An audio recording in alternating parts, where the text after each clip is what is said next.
Holy Gospel of our Lord Jesus Christ according to Luke. Glory to you, Lord Christ. Jesus told the disciples a parable about their need to pray always and to not lose heart.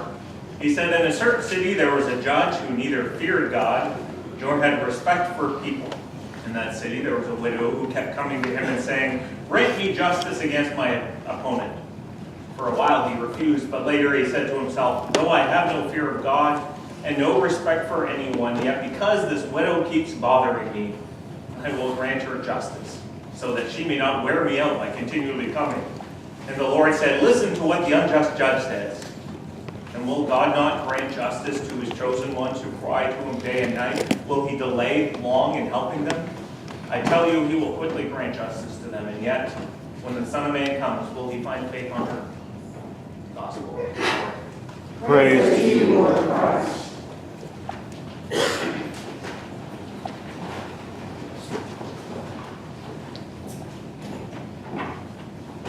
In the name of the Father, the Son, and the Holy Spirit.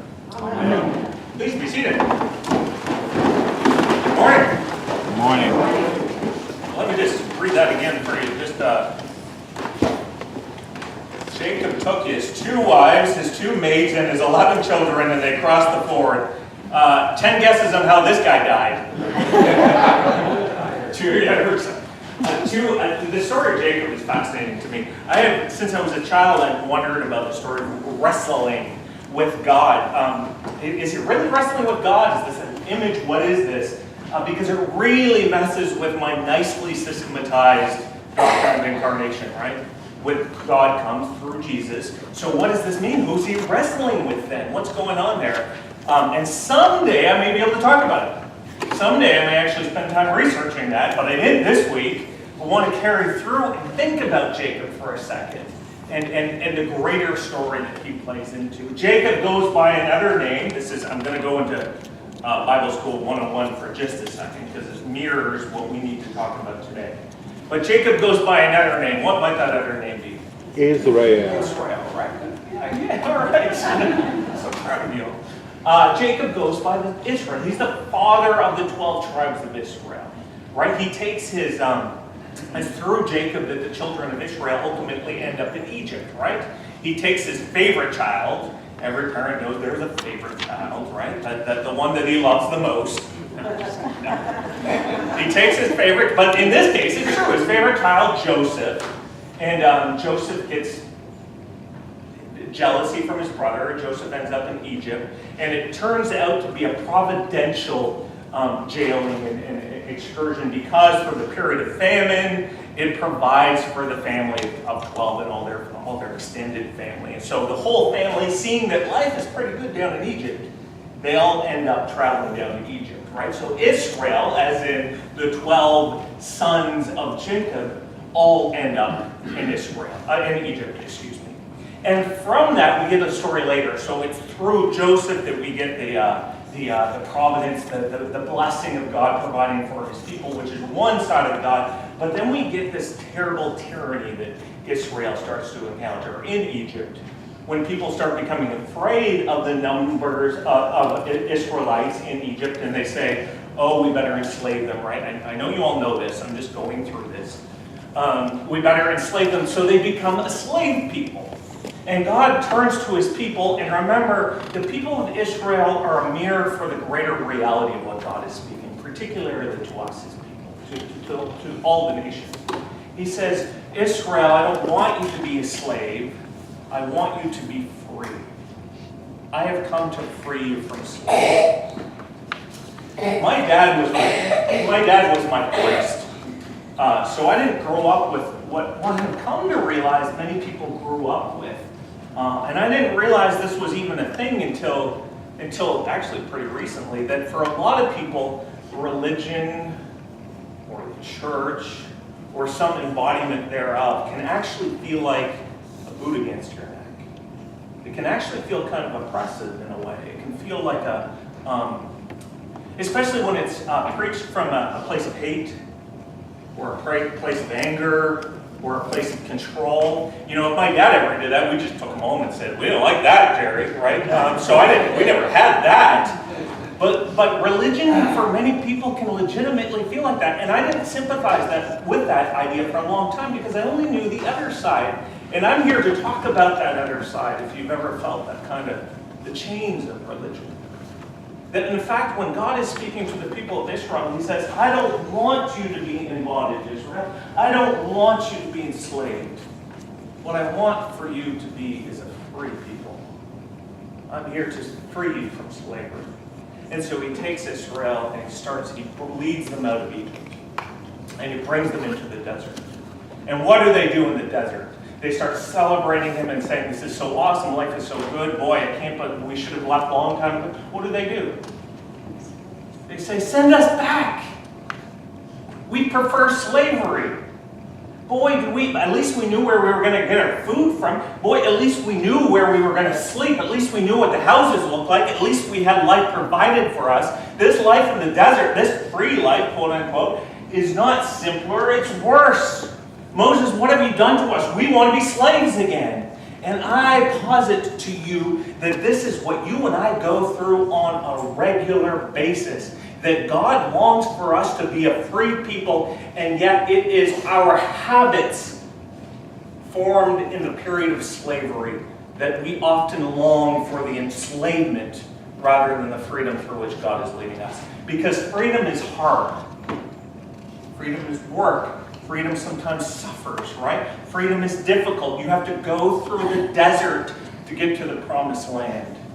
And through that process, God is saying to the Israelites, lose those old habits, lose those behaviors, lose what it was like to be a people of slavery, and that is incredibly hard for them, as I believe it's hard for us. I steal this directly from, I steal a lot of my sermons from a guy called N.T. Wright. He writes this in one of his books. He says one of the two things that we become preoccupied with as a Christian people, and I'm going to get to the second one in a moment, but the first one is losing the habits of slavery. Paul calls this becoming a holy people, right? It's becoming people preoccupied with the reality of Christ's kingdom. Hey, Israel, your promised land is just a few miles away. Just listen to God, you're almost there. It's flowing with milk and honey. It's a beautiful place. Just lose Egypt out of your mind and you'll be there soon. And yet it took Israel 40 plus years, a generation plus, to be able to reach the promised land because they could not get it out of their mind that they were a people of slavery. And you and I, even though Christ has redeemed us, if you're sitting in this room, Christ has redeemed you from the bondage of slavery. But sometimes we prefer the bondage. We like those old pursuits which made us feel good, or stoked our ego, or gave us those castles in which we live, right? We prefer that to the reality of Christ's freedom. But that's just the one half. Our call, you and I, the call to holiness, to freedom, to being people who are no longer enslaved by the ways of the world. But the second half is even more profound in some ways. And it's the call to prayer. And this is what Jesus is talking about today. In next week's lesson, we're going to get some warnings about this.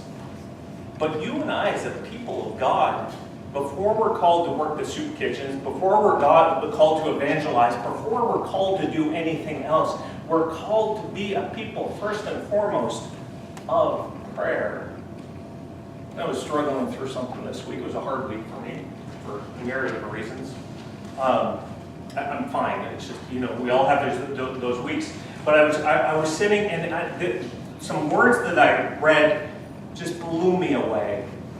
And it was N.T. Wright talking about what prayer means, and he was quoting Paul, and he talks about how prayer is that moment, when the pressures of the world hit against you. I don't know, maybe you're feeling stressed about this election. That's one of the things that I'm stressed about. Let me tell you something. And that's not no joke. I'm terrified for our future. But there are 1,000 other things where the pressure of the world just knock against you. And you and I we feel these pressures every day. How am I going to pay my bills, Lord? Right? what are my kids going to do? Boy, my kids are suffering. Boy, my marriage isn't working great this week. Boy, at the community, there's too much strife. And we feel these pressures every single day. And if you don't, God bless you live a charmed life, or you're completely in a land I want to be in. La La Land of some kind, right? All of us feel these pressures. It's called the tyranny of the world pressing up against our new free natures. And we try to overcome those. We try to overcome those in every way possible. Well, I'm going to vote for this person, or I'm going to put this, or write this check, or I'm going to, but you know how that never actually accomplishes what you wanted to accomplish? It just feels like blowing in the wind. There's another expression I won't use in church, right? And then prayer comes. And prayer is where all that pressure of the world comes before you. You're carrying it, you're burdened by it, it's hitting you, and you take it and you offer it to God like you're offering any other offering. And it's when you fall down on your knees, because it's what we have to do, and you lift it up and you say, my God, I can't. I really can't. I don't know how to do this. I can't handle this. My stress is too much. My marriage is falling apart. I can't pay those bills.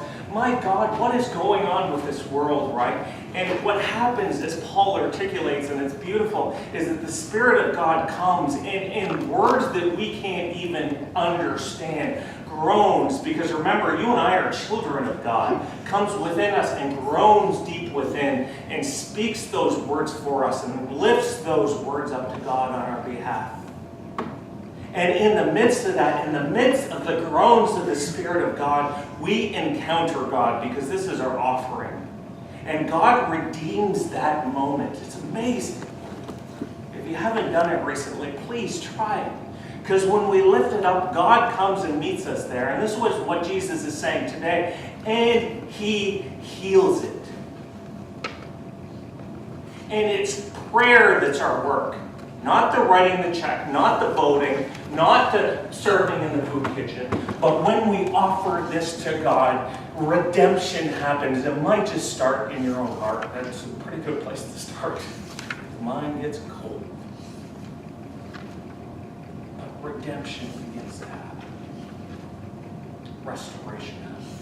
We once again become those people of God who we're supposed to be. And so I'm begging of you, and desire me. Heck, you all pay good money to keep this chapel open during the week. And you pay good money. I hope you're paying good money. If you're not paying good money, you'd still come. But my request is that you pay good money, especially when the pledge cards go out in a couple of weeks. But we keep this chapel open every week, all day. We try to keep it open as often as possible. You can pray whatever you want, but the chapel space lets us kind of ignore some of the distractions of the world, and so that we're able to come in and pray. And this is not a Sunday prayer kind of thing. I love liturgy.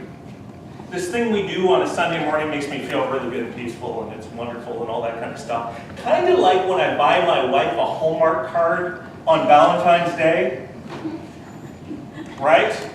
Or when Trey buys Kaylee a Hallmark card and a bunch of flowers, and Trey gives Kaylee that card, and it's filled with poetry that you can never say yourself because you're not that smart. And Kaylee says, boy, Trey, that's really beautiful. Thank you for that. But what happens if Trey only speaks to Kaylee in Hallmark cards? She's going to say, shut up. Talk to me with words, with your words, right? And it's kind of what liturgy's like. Liturgy's a Hallmark card. It's beautiful. It's empowering. It's encouraging. But when you go home, sometimes put the book away and just use your words. Fumble through them. If you don't know how to talk, it's fine. Just begin to say, I don't know, Lord.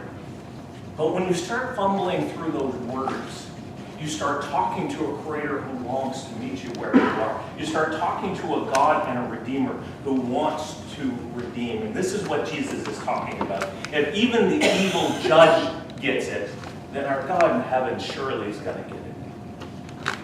So either come to the chapel, please, it's going to be open, or better yet, 5 minutes. Take 5 minutes every day.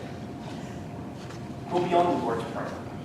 If you have to just sit in silence, say something, sit in silence. Take 5 minutes. If you can't do 5, do 4. If you can't do 4, do 1. Can you do 1? It takes longer to make a cup of coffee, right? And pray. Pray about what's troubling you. Pray about what you're happy about. pray about what you need, pray about what others need, pray for each other, pray for peace, pray for the world, pray for the country. Pray for anything that comes to your little mind or big mind or whatever kind of mind you have, but pray. And I promise you that if you do this for 1 week, just 1 week, we're going to come back next week to different people. This is going to be a different church, a different chapel, and we're going to have a different mindset. Amen. Amen.